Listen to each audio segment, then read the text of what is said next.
Hello everyone, hope you're doing well.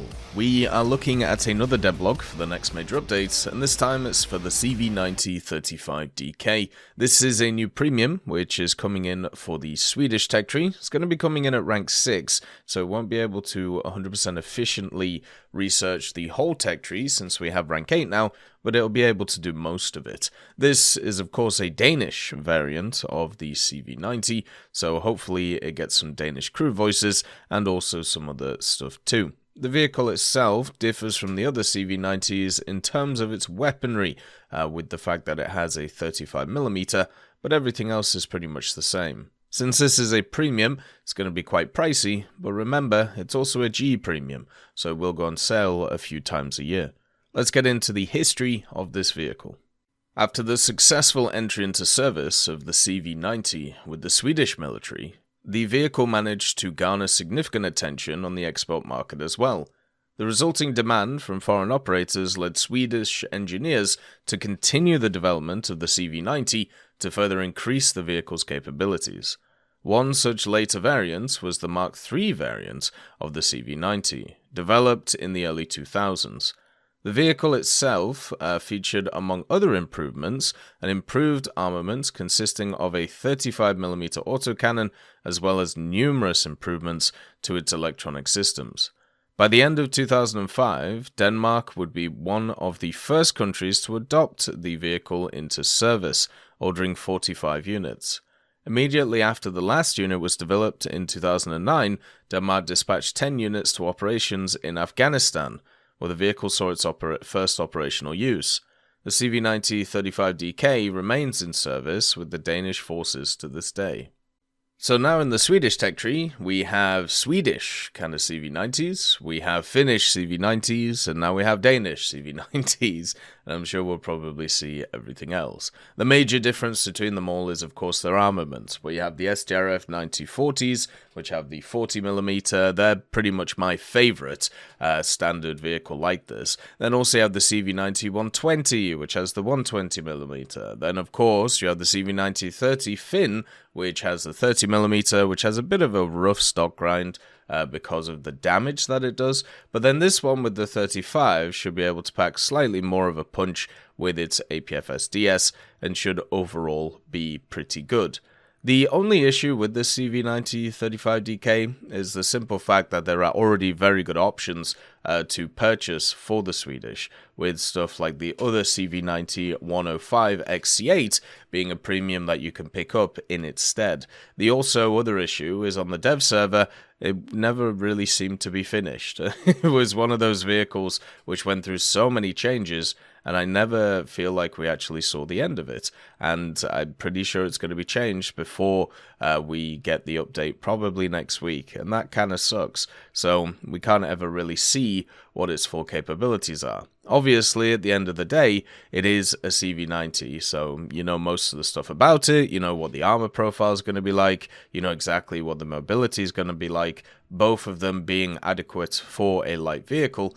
But the thing about a CV90 is it's not the most mobile light tank, and it's not the most survivable, so the gun is the bit that kind of sets it apart. Whether it's stuff like the SDRF 9040, where you have the HEVT in it, and also the Bill version with the ATGM, or the CV90 120 with the 120mm, the gun is what makes them different. So having the 35mm Bushmaster autocannon, we can look at it and see that it's going to have more damage than the 30mm from the Finnish version, which is really nice. But one of the things it actually talks about is it will be able to go after land-based opponents and also down hostile aircraft and helicopters, which would kind of say to me that this thing is going to have HEVT. But it didn't have HEVT on the dev server. Therefore, I can't really make a definitive stance on it or not.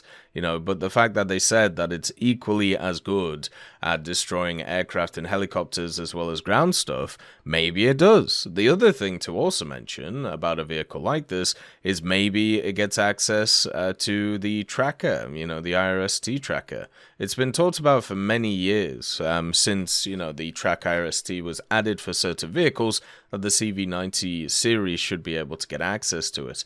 And maybe this will be the first one with it. Who knows at the end of the day what may happen.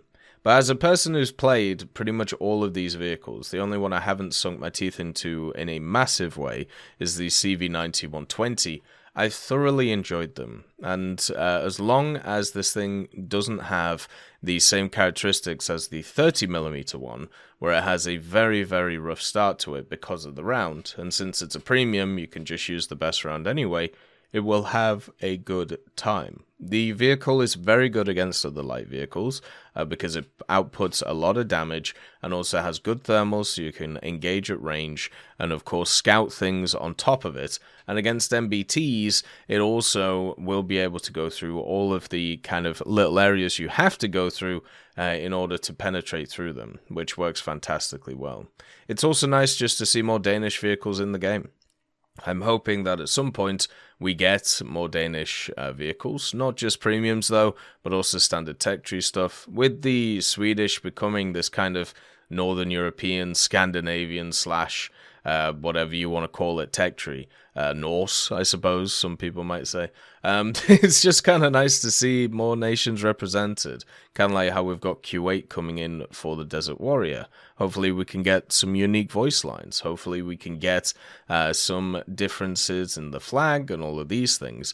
And it also shows that even though a nation is labeled as Sweden, it can still get a bunch of vehicles, not just from Sweden, but used by other nations. And for me, when I look at this one, I see fun. I see mobility.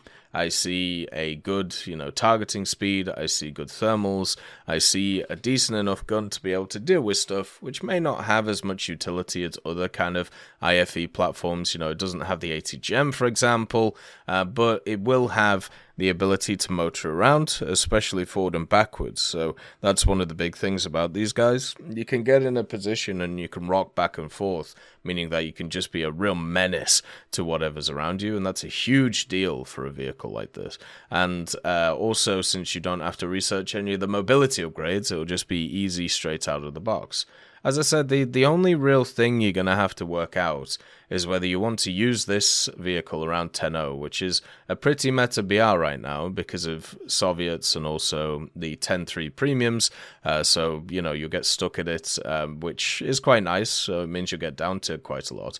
Do you want to take a vehicle like this, or do you want to try the CV90-105? Or maybe you want to run them together because they are different vehicles. I see a lot of CV90-105s, and that's basically because it's a very powerful vehicle. So for this one to come in and dethrone it, I don't think it's going to be the easiest thing to do. As always though, I hope you have a wonderful day, and I'll see you next time.